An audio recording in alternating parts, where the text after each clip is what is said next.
तो दोस्तों, मन और मस्तिष्क के बीच में ये डिस्कशन चल रहा था। तो नेक्स्ट हम लोग उसी कड़ी में एक इम्पोर्टेंट कॉन्सेप्ट के साथ समझने की कोशिश करते हैं। एग्जाम्पल दो, एक आप लोगों ने शायद सुने होंगे। एक आगरा के पास एक बच्चे को और एक पीलीभीत में उत्तर प्रदेश में दो ऐसे एग्जाम्पल रहे हैं जिसमें भेड़िए ने बच्चे को मतलब लेके चले गए थे और अपनी वो गुफाओं में रखा था। दोनों बच्चों को एक पीलीभीत के शायद एक आगरा के पास दो केसेस इस तरह के थे जहाँ पे भेड़िए बच्चे को लेके गए थे। और जब बच्चे को लेके गए तो काफ़ी सालों तक भेड़िए ने बच्चे को अपने पास रखा।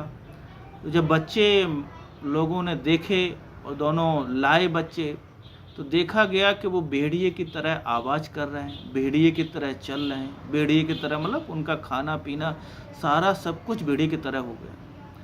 इवन इफ वो 4 पैरे से चल रहे थे, यानी कि 2 पैरों पर भी खड़ा नहीं हो रहा है, तो उनके मांसपेशियों में भी ऐसा बदलाव हो गया था एक बच्चे में जो भेड़िए की तरह ही चल रहा था। इवन इफ मांसपेशियों का भी उसमें ऐसा परिवर्तन आ गया था। तो भेड़ियों ने जैसा प्रशिक्षण दिया, जैसा उसको मतलब तैयार किया दोनों बच्चों को, वैसे ही बच्चे भी भेड़िए की तरह तैयार हो गए। तो ये ऐसे दो एविडेंस हैं, ऐसे शो करते हैं कि कहीं ना कहीं जो मस्तिष्क है, जो मन है, जिस तरह से हम प्रशिक्षित करेंगे मन मस्तिष्क को, वैसे ही वो निर्मित हो जाता है। यानी कि वो भेड़िए की तरफ बोल रहे हैं, कोई भाषा का उसमें इस तरह से एविडेंस नहीं, तो बोल नहीं पा रहे थे, दोनों भेड़िए की तरह चल रहे थे दोनों बच्चे।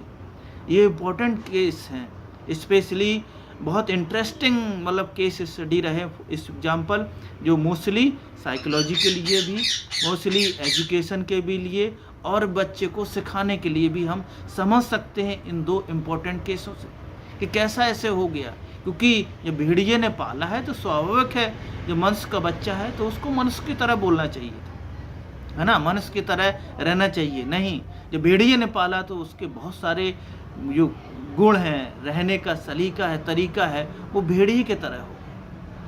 तो ये जो एविडेंस हैं इस तरह से शो करते हैं कहीं ना कहीं, अगर हम मनुष्य के ब्रेन को जिस इन्वायरमेंट में रखेंगे वैसे ही वो निर्मित हो जाता है, वैसे ही वो निर्मित हो जाएगा। फॉर एग्जांपल जैसे ट्राइबल्स हैं, आप ट्राइबल्स देखिए, जोरबा जनजाति है जहाँ पर बहुत सारी हैं जो मेन स्ट्रीम की सोसाइटी से नहीं, तो वो आपस में उनकी भाषा सीमित है, उनके शब्द सीमित है ना। उसी तरह के आसपास का जो इन्वायरमेंट है, ब्रेन वैसे ही परसीव कर रहा है, वैसे ही चीज़ें वो सीख रहा है, वैसे ही चीज़ें वो समझ रहा है। तो ट्राइबल्स के एग्जाम्पल आप देख सकते हैं।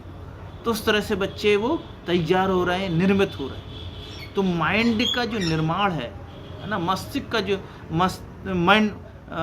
मन का जो निर्माण है, वो मस्तिष्क और बाहरी इन्वायरमेंट के इंटरेक्शन से निर्मित हो रहा है ना। 2 बच्चे का जो एग्जाम्पल है, वो एग्जाम्पल ये कर रहा है कि उसका मन भी वैसा ही निर्मित हो गया जैसा उन्होंने भेड़ियों ने चाहा। उसका शरीर भी वैसा ही, मस्तिष्क भी वैसा ही उनका परसीव करने लगा, उनका मन भी उसी तरह से निर्माण होगा जैसा उन्होंने भेड़ियों ने तैयार किया था।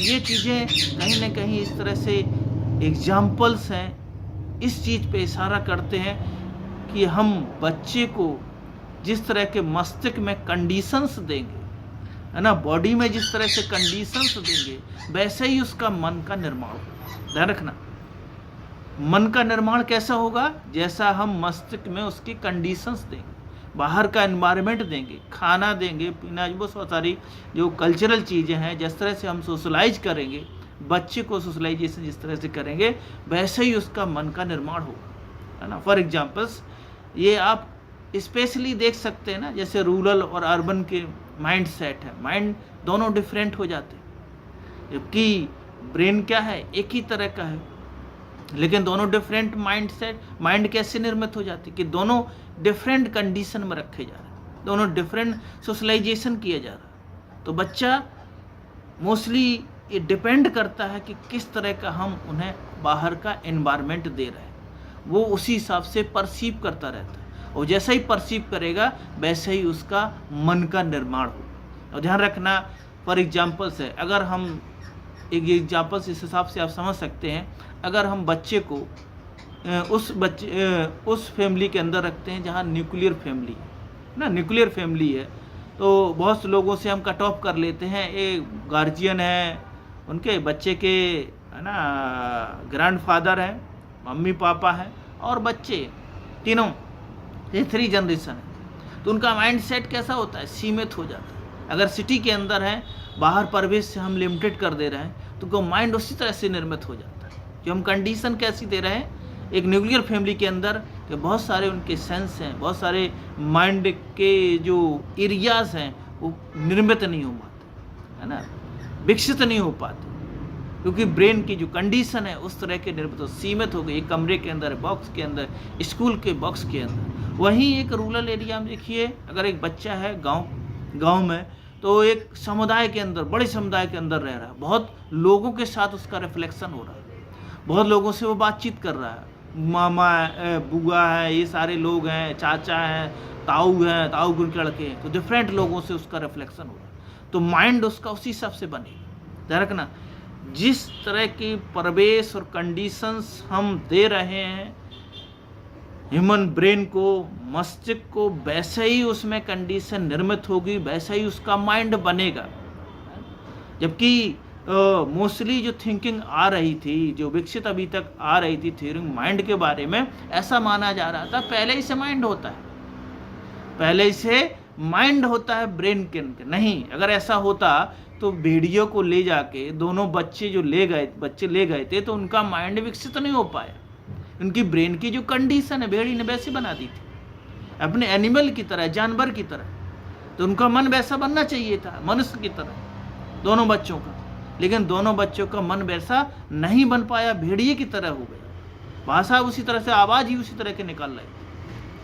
तो सारी क्षमताएं होने के बावजूद, कैपेबिलिटी होने चाहिए, ब्रेन की कैपेसिटी होने के बावजूद, ये टोटली डिपेंड करता है कि बाहर का एनवायरनमेंट हम कैसा दे रहे हैं, कितने लोगों से रिफ्लेक्शन कर रहे हैं, कितने लोगों से हम बातचीत कर रहे हैं, उसी हिसाब से हमारा माइंड का जो दायरा है निर्मित होता है। कितने लोगों से बातचीत कर रहे हैं ना, देखते हो आप, बहुत सारे बिजनेस पे बच्चे होते हैं ना, बिजनेस करने वाले दुकानदार बैठे होते बच्चे, तो उनका जो माइंड है दूसरे प्रकार का हो जाता है, बहुत लोगों से रिफ्लेक्ट करने पर, है ना हमारा।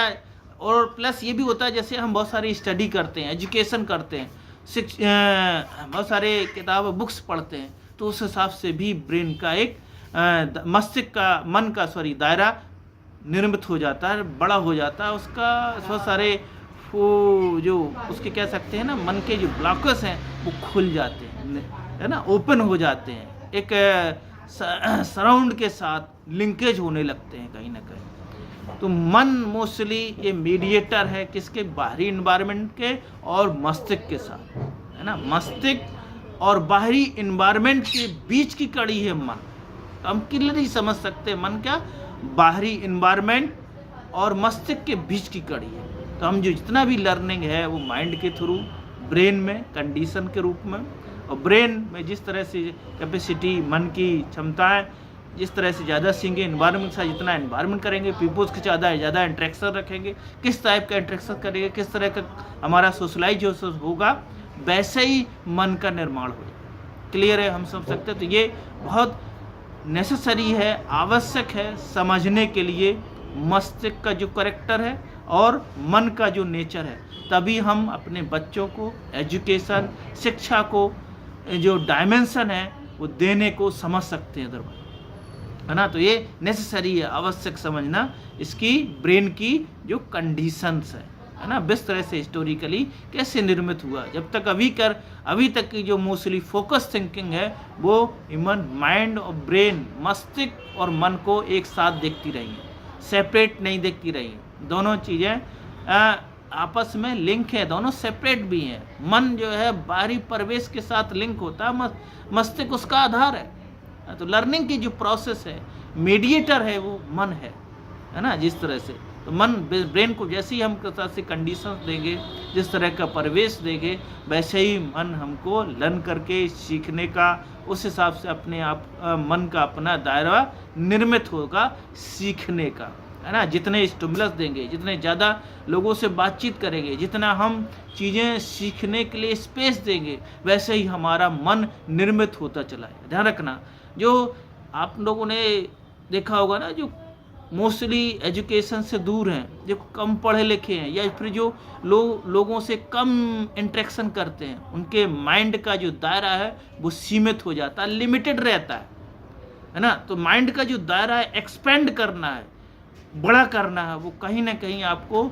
तो नॉलेज गेन करिए, बुक्स के थ्रू, किताबों के थ्रू, या फिर लोगों से इंटरेक्ट कीजिए। हम लर्निंग बाहरी इन्वायरमेंट से ज़्यादा पीपल के साथ, लोगों के साथ इंटरेक्ट करेंगे तो हमारे मन का, माइंड का जो दायरा है, जो सीमित है, लिमिटेड है, वो कैसा होगा, ब्रॉडर होगा। ये ब्रॉडर कैसे होगा, ज़्यादा से ज़्यादा नॉलेज गेन करने पर, नॉलेज बुक्स के थ्रू, या ज़्यादा से ज़्यादा पीपल्स के साथ जितना हम इंटरेक्शन करेंगे, उसी हिसाब से वो माइंड का, मस्तिष्क का दायरा निर्मित होगा। तो दोस्तों, इसी कड़ी के साथ हम अपनी बात यहाँ पे समाप्त करते हैं। आगे आप लोग अपने कुछ आर्गुमेंट, कुछ अपने नज़रिया, कुछ अपने अनुभव, कुछ अपने एक्सपीरियंस शेयर करते रहेंगे।